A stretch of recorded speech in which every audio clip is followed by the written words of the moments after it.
จะไม่ยังไงเดินนั่นก็ยืนแกยืนกลางกันนะมัน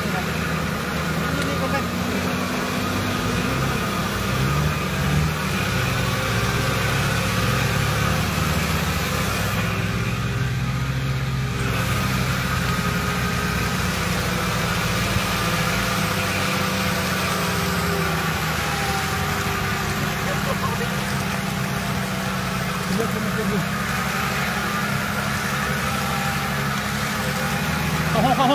ห้องหุ่น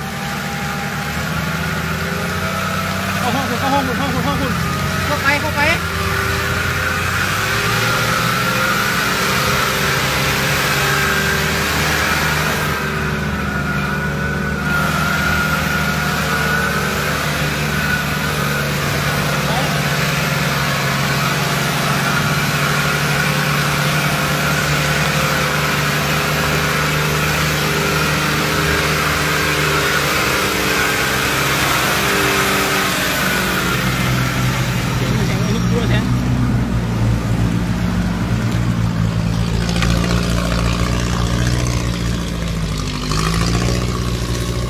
ปลาคันเร่งแม่